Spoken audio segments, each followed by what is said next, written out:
Welcome to Showdown. I'm Mark Kaysen, and it is June 18th. That's Tuesday. And actually, this is really day 3 of the birthday present that keeps on giving. And of course, that's Donald Trump's company that does nothing. The company that does nothing. Yeah, the company that does nothing is down another $10 today. I was discussing this with my brother just moments ago, and we were talking about essentially what amounts to, well, as I've been describing it, a dead cat bounce. So what happened is today. Well, here, let's get some context on this. First, he lost like $450 million. By the way, I'm speaking of the maniac. So Donald lost $450 million on his birthday. Then the day after his birthday, he lost another probably $350 million. So that takes you up to $800 million. These are round numbers, give or take. When you're talking about $1 billion, what's the difference? So then today was the best one of all, because today, depending, it's still trading and it moves up and down a little bit here and there. But essentially, he lost about $1.5 billion today. So 800 million and 1.5, that's 2.3 billion in 3 days. If you ask me, that's a birthday present. And like I've said, no one deserves it more than Donald J. Trump. He's sitting there looking at it, and just think about him. Just have this image. The man's broke. Except for there's this company that doesn't exist, which at one point for him was worth about $7 billion. Something like that. Close. At one point. The problem is that was when it was $80 a share. Now it's down, like I say, give or take. It's been 25. Right now it's sitting at about 27. So he's down about, well, here, I'm good at this. 80 to 30 is 50. So add another 3, 53 off of 80. It's right around 70%. So Donald has lost roughly 70% of his, I don't know, 6-7 billion, whatever it was. So that would be about $5 billion out of 7. Well, it still leaves him with $2 billion. Only problem is, at the rate this is going down, he's got to get between now and September, because the day that he can unlock this thing is September. And of course, this is June, July, August, September. He's got 3 months to go. By the time he gets to September, he's going to owe them money. If you could do that in the stock market, which you can't. In the commodity market, you can. In the stock market, though, you can't. So, yeah, the best he can do is go to zero. But I've said before, I see this thing holding some value, like somewhere between about 50 cents and $1 a share. And that's not because it really has any value, but it's because somebody's always willing to spend 50 cents and then sell it at 49 and lose. I mean, the whole thing is ridiculous. And people have sat here and pointed to this thing and said, Well, he really is a billionaire. Yeah, he's a billionaire, okay, on another planet. Because on this planet, all he's going to see out of this is about zero. As I've said before, the company has lost $58 million in its 3 years of existence. And I say the company. Yeah, it's a company. It's a special purpose acquisition company. That is, it's a company that acquired another company. And in theory, the company that was acquired was supposed to be a media company. Sadly, I do not have a laughing box here, because if I had one, or if Joe has one over there, we could play that for 58 minutes and then walk away, because that's about all there is out here for this guy. But he's still got between the 18th and the 27th to pretend that he could be a president. Oh, very good. Joe came up with one. Well, when you're dealing with top people like Joe, I mean, there's no limit to what can be accomplished. Thank you, Joe. Yeah. But at any rate, yeah, he's sitting here with 9 days to go.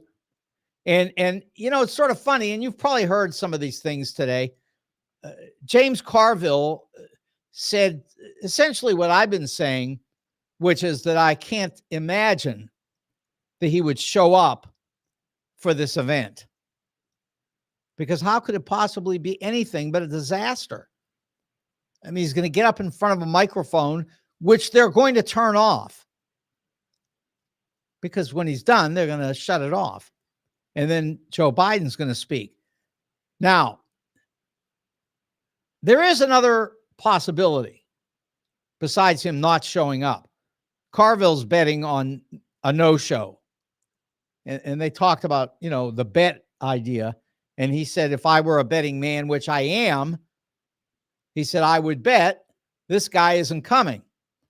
But there's some other theories out here, and I think that there are some that are well worth considering. For example, he could show up. He could lose his mind in the studio, start screaming hysterically, and run out, which, by the way, he has done. He did that on 60 Minutes when he walked out on them. I think he also walked out on CNN. So, there are a lot of possibilities here. One thing that is not a possibility. I mean, here's one that is absolutely impossible.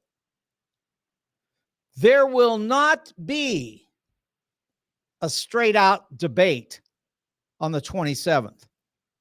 The two of those guys will not stand up in a television studio and argue the issues of 2024.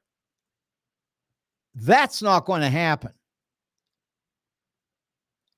Donald can scream, he can yell, he can go over to Biden and yell in his ear. He can grab the microphone and throw it at somebody. I mean, these are all things he could do. As far as getting into a studio and having a discussion of some issues, I mean, that's impossible. I mean, can you imagine him walking into this studio and having a discussion with Joe Biden about the future of NATO? I mean, it's absolutely ridiculous, and it can't happen, and it won't happen. Not even remotely possible. And then, of course, you got all these crazy Trumpers running around Washington trying to be better than the other guy when it comes to obsequiousness. Who can be most obsequious to Donald Trump? Like I always say, go look it up. Look it up. But you can probably guess very easily. But these people are the most obsequious that I have ever seen in politics. The most. It's absolutely pathetic. But the number of people involved continues to shrink. Today, there were a whole lot of people saying that Donald Trump can't possibly get the votes of women. Yes, Michael, we were including the after hours trading of down 13%, which brings it to somewhere around 20% today, 25%. It depends. It's still trading. Michael's looking at Donald's company, which I shouldn't even say his company because it's obviously not a company. It's something, but it's not that. $26.81. The low was 22 when the dead cat bounce began, and the high has been 80. So from 80, it's sitting around 26, and it's on its way to $1. That's just a projection, but probably a very good one. Okay. How about all the lies that are being so widely spread about Joe Biden now? In fact, everybody talked about it before, but increasingly, everybody realizes that they're just making things up by the minute. The man can't think, he can't talk, he can't see, he can't hear, he can't walk. Well, he's struggling to walk. Yeah. Even my brother, who of course is an anti-Trumper, but he can't stop talking about the fact that Barack Obama took Joe Biden's hand and walked him off the stage. Well, as I say all the time, Franklin Roosevelt couldn't even stand up. Franklin Roosevelt was in a wheelchair. Franklin Roosevelt, when he stood, which he, if you could call it standing, I mean, they had braces on him that were strong enough to hold him up because he couldn't stand up. The man couldn't walk. He had polio. And what did that have to do with anything? One of the greatest presidents of all time. And we know what Joe Biden is doing in Europe. He is literally saving the world. I mean, that's the funny part. People should be giving him medals. He should be honored. He has held together the entire effort from 1945, 6, 7, 8, put together by Cordell Hull, George Marshall, and Harry Truman. It was a plan that in a period of 80 years has truly saved the world from atomic ruination. Because we were heading right there. And who knows what would have happened to Germany one more time after being leveled by the United States. But instead, we walked in, we put it back together again. We created NATO with 12 countries and have now expanded it to 32 countries, including Finland and Sweden. And let me tell you something. Vladimir Putin can sit over there and mouth off all he wants the same way as his puppet, Donald Trump. The two of them can mouth off about everything that they think they can do.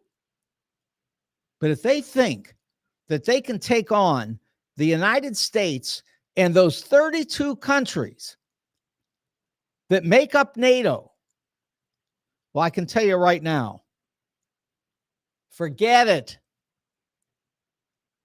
Donald can't do it himself, and neither can Vladimir Putin. They've got a mess. They've made a mess out of themselves. And they can have meetings between Vladimir Putin and Kim Jong-un. Huh. Yeah, go have a meeting. You can meet all you want. It's not going to help. The gross domestic product of NATO countries plus America, it's roughly 50 some trillion dollars. The gross domestic product of China is about 16 trillion. Remember now, 50 some trillion, then 16 trillion. And now let's go to Russia. 1 trillion. Because they've got some gas stations. I mean, that's it. After all these years, after Lenin's Great Revolution, and now I'm not making fun of Lenin. I mean, there was a guy who was principled and he meant well. But after all the years, they're at the bottom of the pile. They've got essentially nothing. You know, my students at all levels, I always have them watch Dr. Zhivago. Dr. Zhivago, of course, one of the greatest films of all time, made in 1965. I was 14 years old. I went to it when it came out in the theater. That's true. And you know what? You want to know about Russia? Go see the movie. Really. One of the best ever. Tells you everything you need to know about Russia. Really does. Excellent movie. Russia is a disaster and has been since the day it started. It's devastatingly corrupt and ineffective revolution. I mean, they had great intentions. Karl Marx wanted to do the right thing. He meant for the workers to throw off their chains and to create a workers' state. There's just one problem. No one will cooperate. No one. You know, and I've even told the story on here. It's for good reason that no one will cooperate. I mean, trust me. If Joe, working in the other room here to keep everything alive in this studio, if he works all day and makes $100, and I come in here laughing and joking and tell him I want 50 of his dollars, he's going to throw me out. Those are his dollars. That's communism. No one's going to do it. I mean, the people that can take the money will do it, but the people who have to give it won't give it. And don't talk about taxes. This is a completely different situation. You know, if you need the roads paved, you got to pay for it. Somebody's going to do the work. Somebody's got to pay for it. The government takes the money and it pays. This is not a Donald Trump scheme. The guy that does the work gets the money. That's simple. That's capitalism. And even the great Friedrich Hayek, if anybody's ever heard of him, which you should know who he is, wrote a book, 1944, called The Road to Serfdom. And the whole point of The Road to Serfdom was that if you turn all of your rights over to the government, you will end up essentially a serf. You'll have nothing, and you'll be close to a slave. But here's the point. No one's doing that. No one in the United States is doing it. We're not giving our stuff away. We're not turning all the power over to the government. In fact, Donald Trump wants all the power, and we won't give it to him. We don't have kings here. We fight it out. We argue.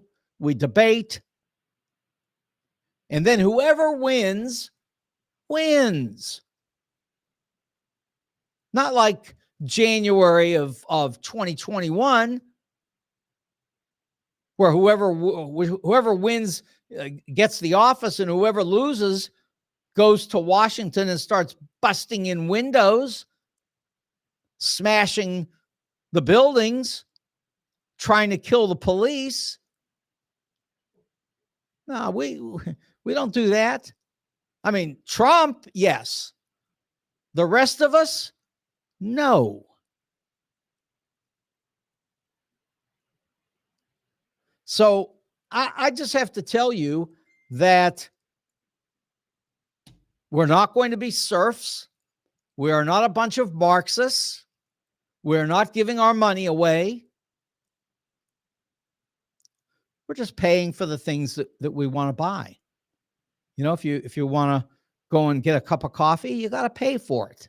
That's all. We take it out of your taxes. Is there a better way to do it? I think there is. And I've given you the name of the book. It's by a lady named Monica Prasad, and the name of the book is The Land of Too Much.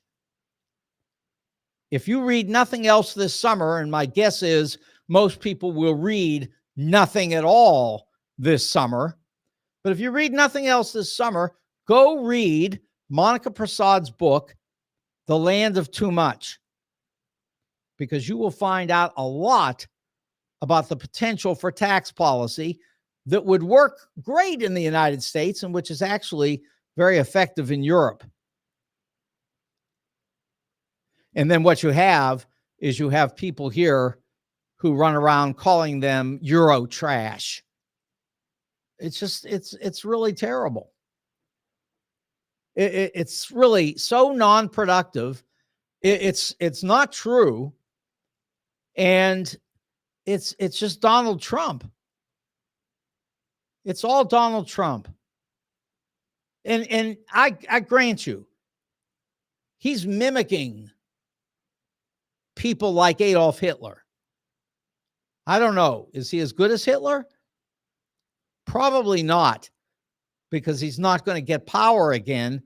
And Hitler, of course, got power, tried to take over the world, and ended up putting a bullet in his head. And honestly, I don't think Trump's going to get that far. I think Trump's done what he's going to do, and it's all over. And the sad part is that the person who suffered the greatest, besides the American people, the person who suffered the greatest was poor Hillary Clinton, who was absolutely one of the best potential presidents in the history of this country. She was probably more qualified, more prepared. She had an entire government ready to go, put together. I mean, all she had to do is walk in and everything was there. And Trump found a way to derail it. Really, I shouldn't even say Trump, Mark Burnett, because increasingly people are aware of the fact that Mark Burnett created all of this in his imagination and eventually in the imagination of many people in the United States, including the kids who would run around yelling, "You're fired, you're fired," because it did find its way into American culture. All that Trump nonsense. But that's all it is nonsense. And, when I say it's nonsense, I don't know if you saw an interview last night, but boy, was it good. And that was the interview of Anthony Fauci by Rachel Maddow, and it was extraordinary. She's good. I mean, when she's good, she's incredible. Sometimes she doesn't hit the mark perfectly, but boy, she did last night. I mean, very, very well. And Fauci was also great. And of course, Fauci's been doing the rounds today as well after he started with Rachel. And the reason is because he wrote a book. I haven't read it yet, but I can tell you that I heard him describing it. And I think that you could trust his description of what he wrote. And basically, people like him in medicine, research. I mean, they are very fearful for the world because people do not have the slightest idea of what science is. They have no guess. They really don't. They think that science is everything that works is science, and everything that doesn't work is fake. But of course, that's not how it works at all.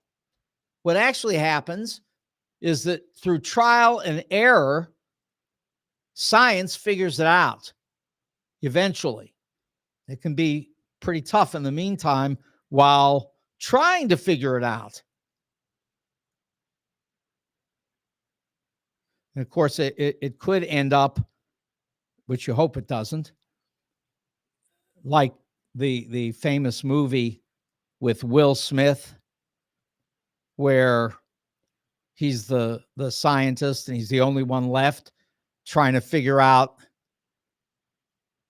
what the proper antibodies would be that would save the world, which didn't save his family or almost anybody else, except for there were some people running around who were naturally immune.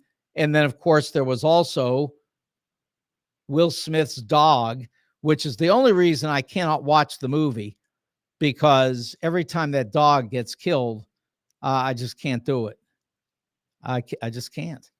I like dogs too much, but it's a great movie. And Fauci is, right in the middle of that whole thing.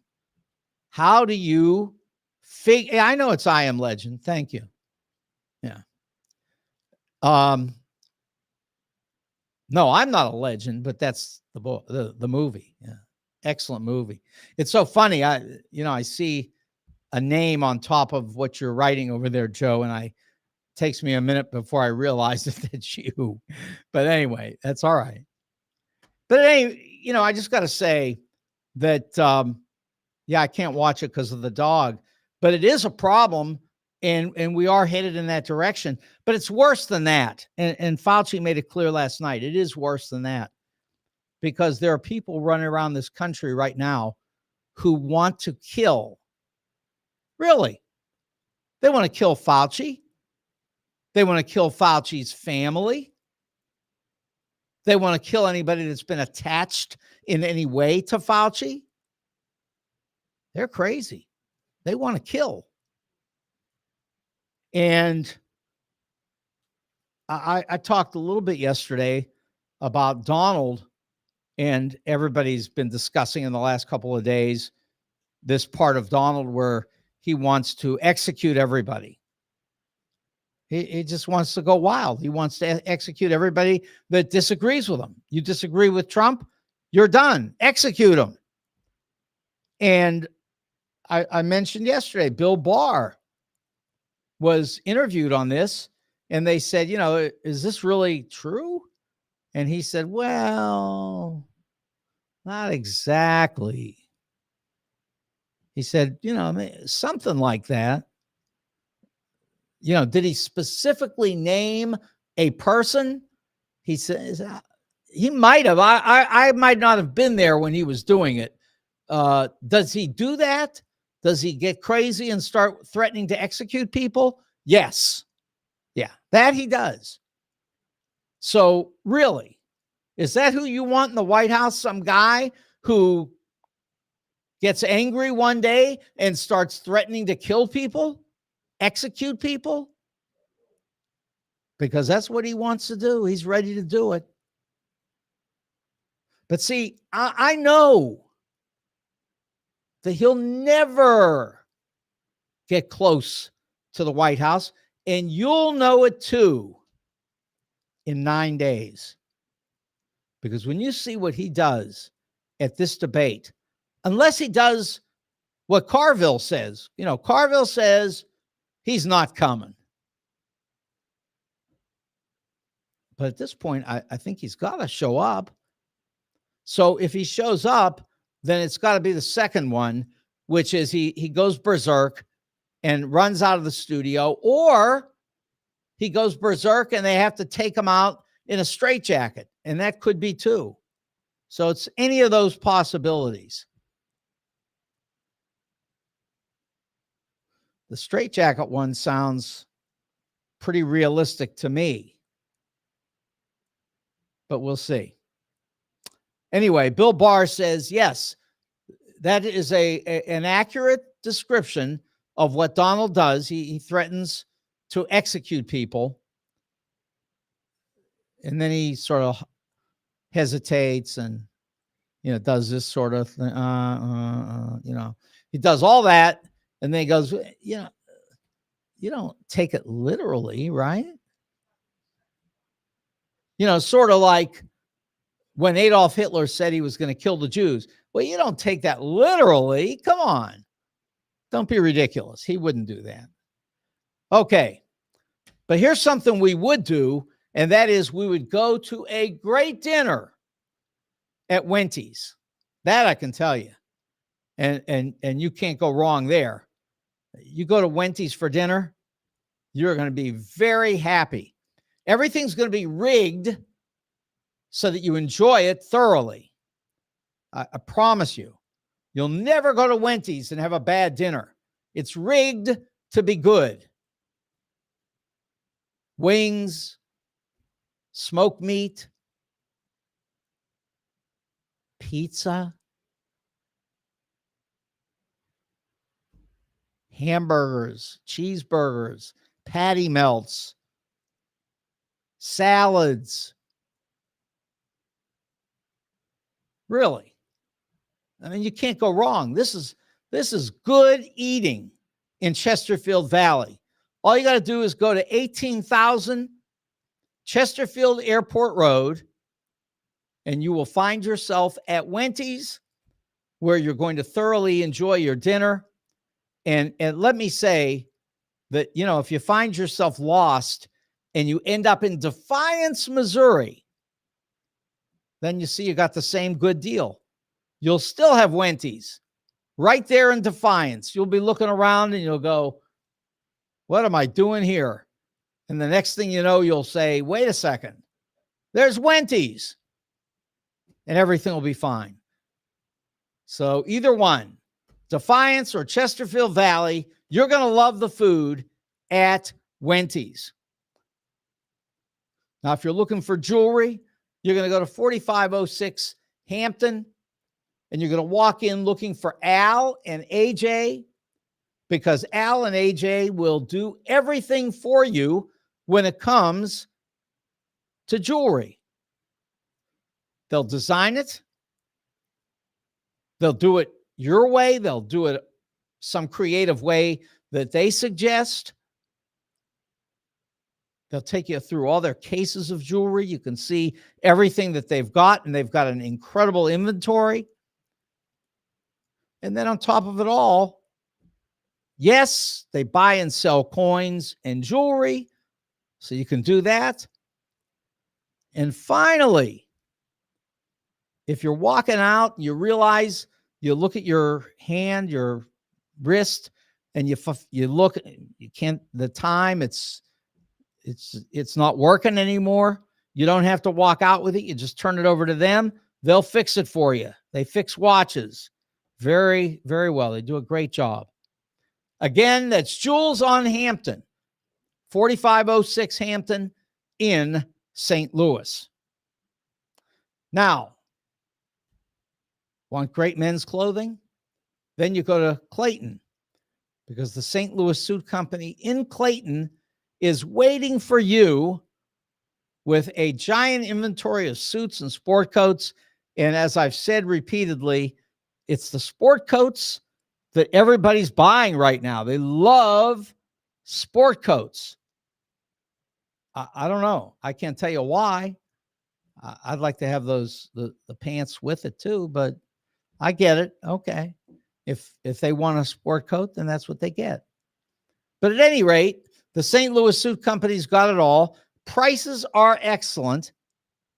Now, I told the story about the guy who was in there with me that one day, and he walked up to Jay, that's the owner, and showed him the sleeve. And on the sleeve, the price said $0.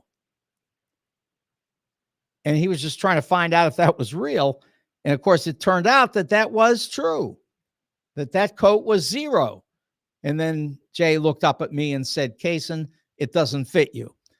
And the guy got it for $0. But Jay did make the point that, don't go looking around the store for suits for $0, because you're not going to find them. But at any rate, that was, one story along the way. But it's the St. Louis Suit Company. They've been there for 29 years, not because they're selling the suits for $0, but because the suits are great. And they also have got those tremendous ties. They are silk. They're nice looking. They look rich, but they cost $5. And everybody knows if you can get a tie for $5, you've got yourself a bargain, especially if it's a top quality tie. And then somebody was yelling at me, they make them in China. Well, you know what? They make a lot of stuff in China. You want a nice tie or not? I don't know where they make them. I don't look. They might make them in Vietnam. But wherever they make them, I know where they sell them. They sell them on the corner of Central and Forsyth in Clayton, and they've done it for 29 years, and they'll continue to do it. And let me assure you that if you're looking for wedding attire, that's also the place to go. Now, let me also add, if you come sauntering into a studio with shorts and a white shirt, then what are you? How do you describe that kind of guy? I don't know. He's hiding.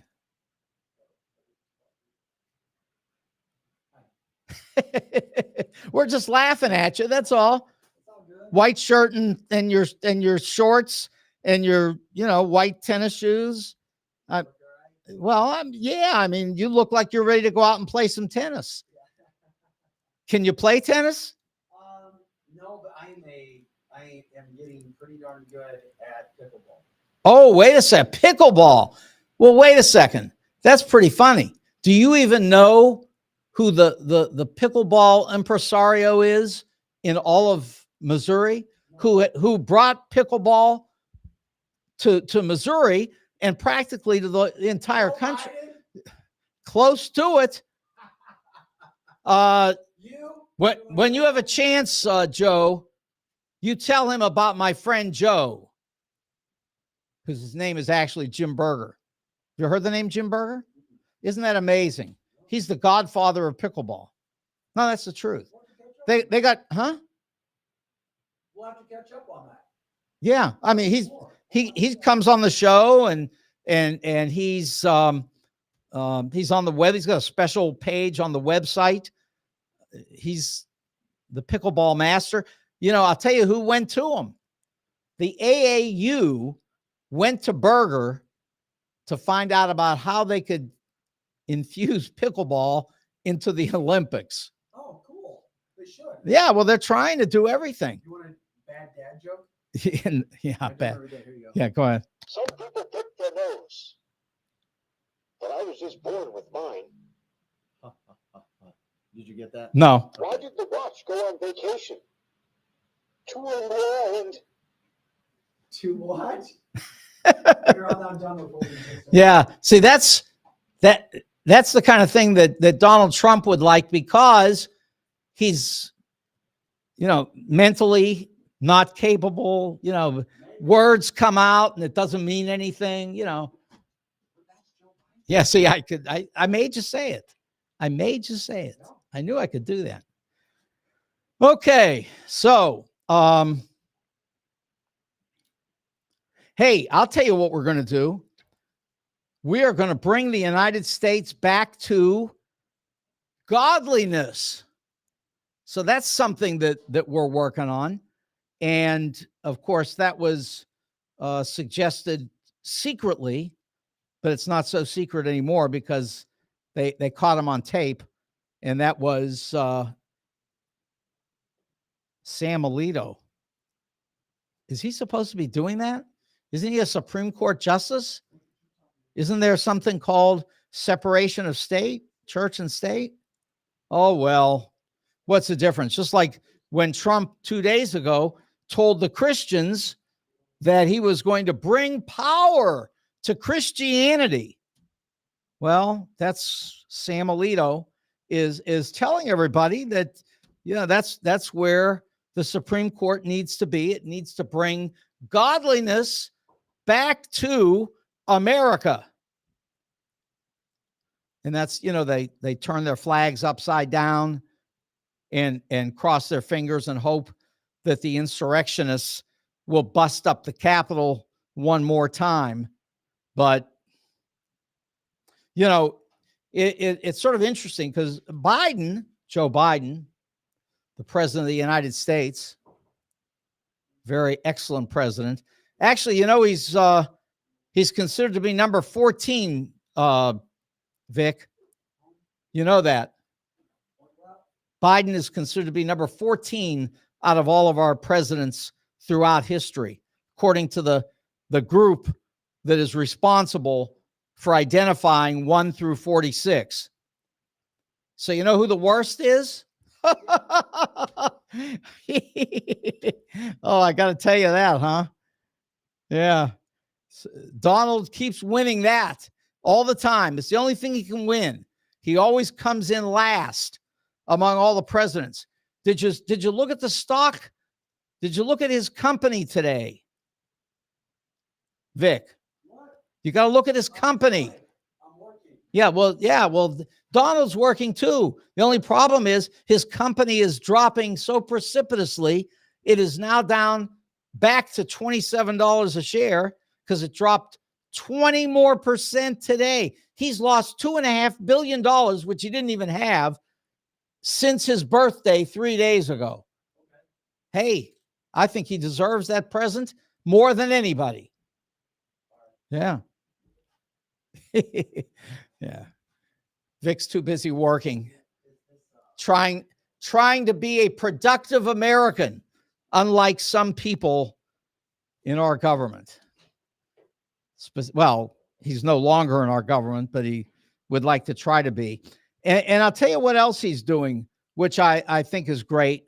And that is his latest appeal to black voters. And, you know, there have been a lot of people out talking about this in the last couple of days.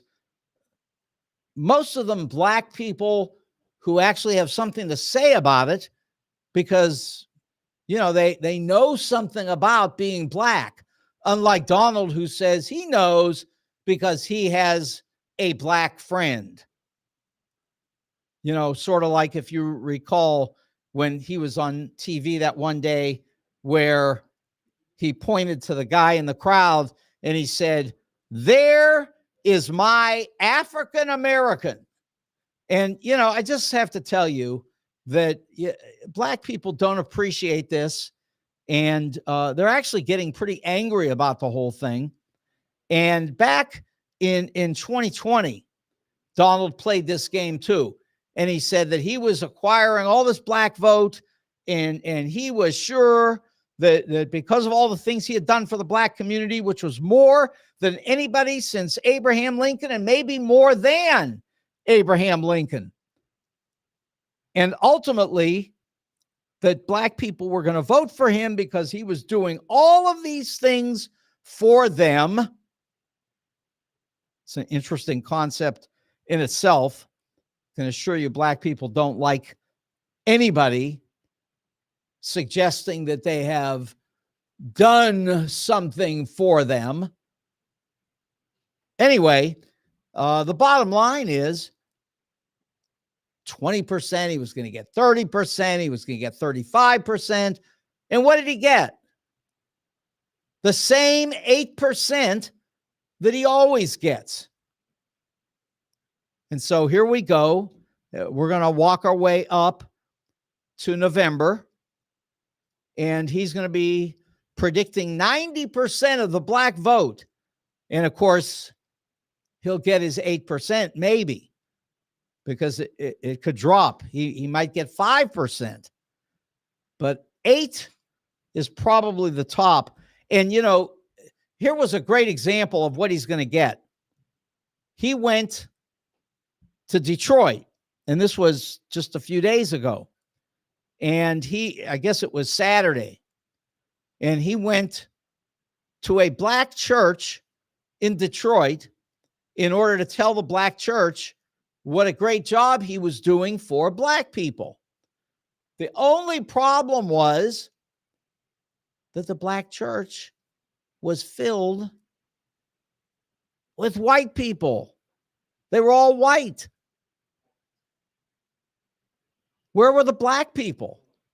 Oh, they were somewhere except for in that church, because with Donald Trump there were no black people going, unless Trump took out a few bucks and, you know, found somebody that he could talk into to joining them for a price.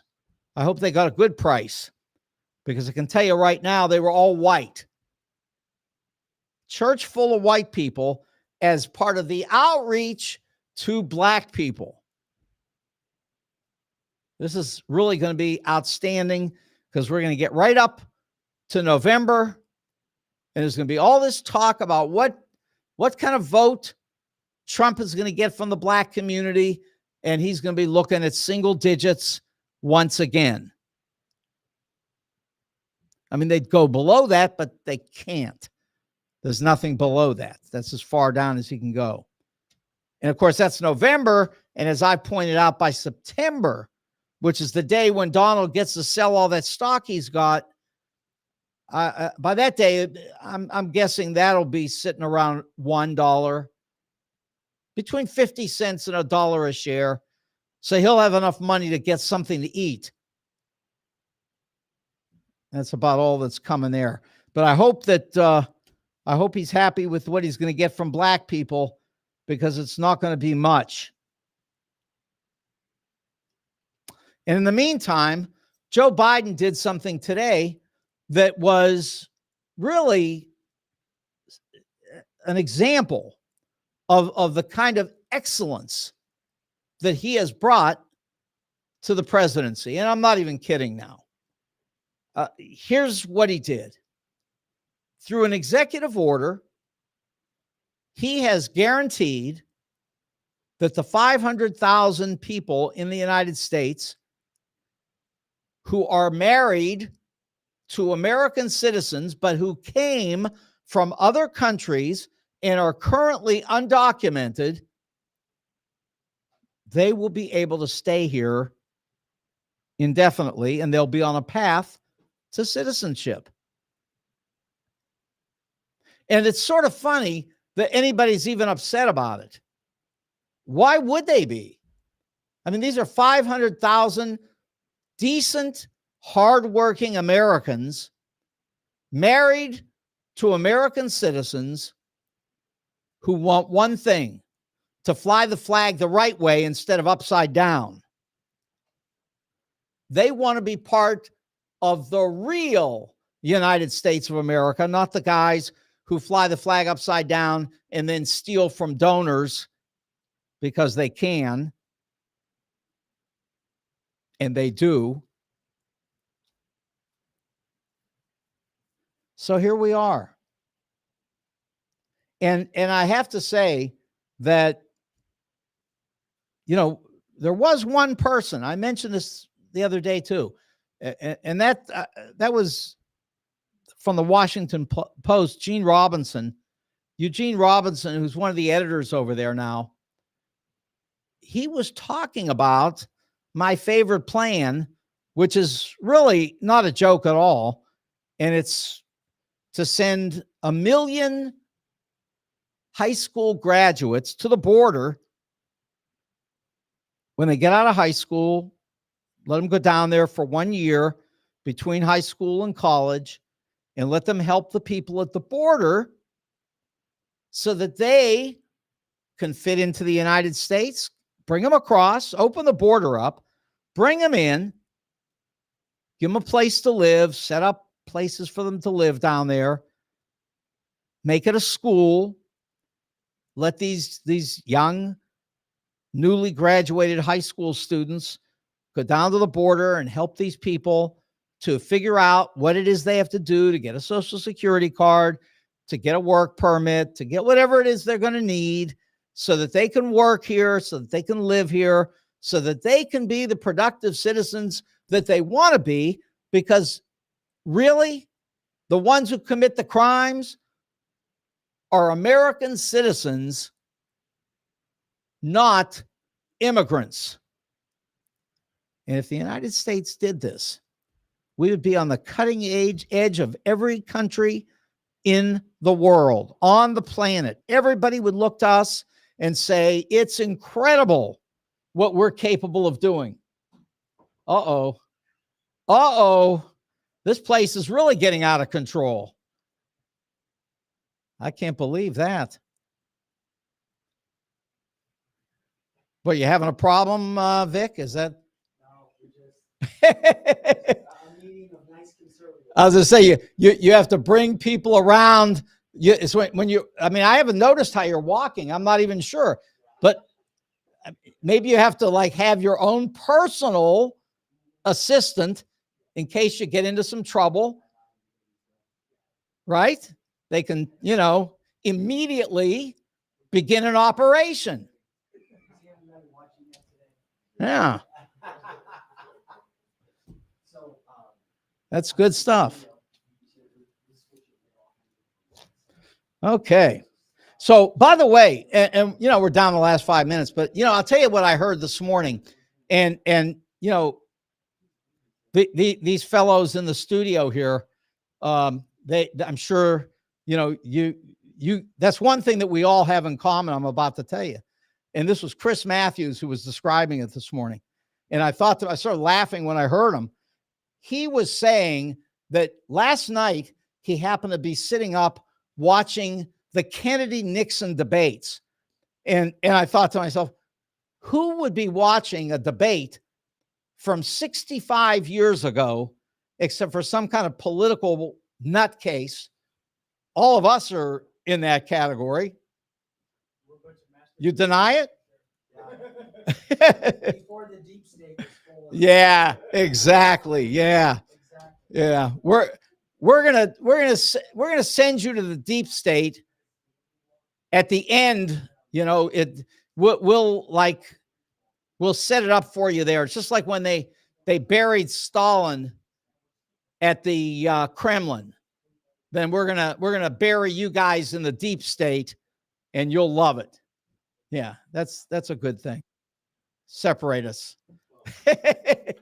Yeah, well, no, I understand. They're not bothering me. I can't hear anything. Yeah. So, no, seriously, though, that was Chris Matthews this morning. And it was funny the way he described it. He said, yeah, I happened to be watching the Kennedy Nixon debate last night. And I thought to myself, who would do that? Now, I would do it, and I do it. I certainly have my students watch it because they're history students. So that sort of makes sense. And, but I also understand why somebody would do something like that in order to look back and sort of make comparisons with where we are. But, if you're going to do that, you'd be much better off watching a documentary on somebody like Benedict Arnold. Now that you might want to do. And that would give you some real insight into the guy that I call Benedict Donald, who truly is headed for what I've always said, which is the ash heap of American history. And they'll dump him off there with Joe McCarthy, and the two of those guys can reside in perpetuity, sort of like Stalin in the Kremlin. Same thing. They did have to take Stalin out of the Kremlin for a little bit because they sort of rejected him briefly. But I don't know if people even realize that if you go to Russia, this is an amazing fact, the most popular person in Russia today is really Joe Stalin. That's the truth. People love him. There was a time where they thought that he was, killing Russians and doing horrible things, and he did. I mean, they were right, but they sort of forgot about all that. And then after having forgotten that, they turned around and installed him back into this very important place in Russian history, which they love him. And actually, the reason they say they love him is because they say that he alone was responsible for defeating Hitler in World War II. They sort of forgot one person just briefly. They sort of forgot Franklin Roosevelt, but at any rate, they've got great love and affection for Joe Stalin. And of course, Vladimir Putin aspires to that level of respect. But so far, he's not been able to get all the way there. And I guess that's why he's got Evan Gershkovich over there. He's trying to figure out what he can do to make himself look as good as Stalin. But I have to say that the only thing he's going to do in the end, if he really wants to be successful, and I know he does, there's just one goal he's got, one aspiration he's got that really stands out. And that's this idea that he's come up with, that by owning Donald Trump, he could actually acquire the United States of America, something that no other Russian has been able to do for 100 years. But he thinks he can do it using this useful idiot. And right now, this useful idiot's going to get out of here. For Showdown, don't forget the St. Louis Suit Company and Jules on Hampton, and of course, Wenty's. And I'm Mark Kaysen. This is Showdown. Good night.